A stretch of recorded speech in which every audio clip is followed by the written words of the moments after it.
কারাগার থেকে পালানো ৭৯ জঙ্গি এখনো পলাতক, তাদের ৯ জন সাজাপ্রাপ্ত। কোটা সংস্কার আন্দোলন চলাকালে দেশের বিভিন্ন জায়গায় কারাগারে হামলা ও কারাবন্দীদের বিক্ষোভের ঘটনা ঘটে। এ সময় বিভিন্ন কারাগার থেকে পালিয়ে যাওয়া বন্দীদের মধ্যে এখনো পলাতক, যাবজ্জীবন ও মৃত্যুদণ্ডপ্রাপ্ত আসামি আছেন ৯৮ জন।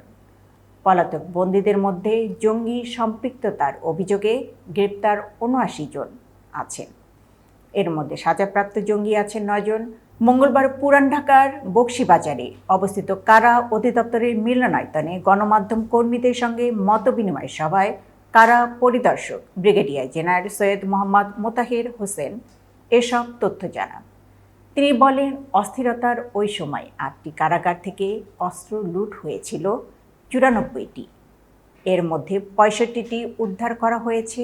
বন্দি পালানোর ঘটনায় অজ্ঞাতনামা ব্যক্তিদের আসামি করে ৫টি মামলা করা হয়েছে।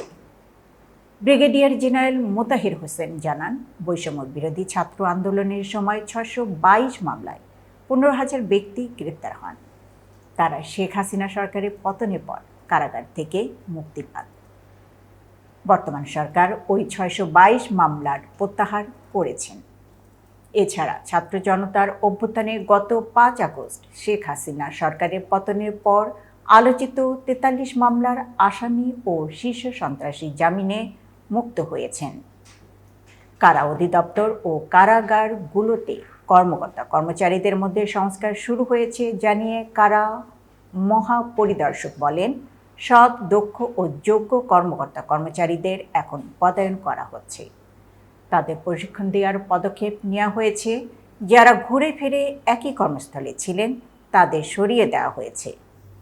এতক্ষণ বার্তা বৈঠকের সাথে থাকার জন্য ধন্যবাদ। নতুন নতুন তথ্য ও সংবাদ পেতে বার্তা বৈঠকের ইউটিউব চ্যানেল ও ফেসবুক পেজের সাথে থাকুন।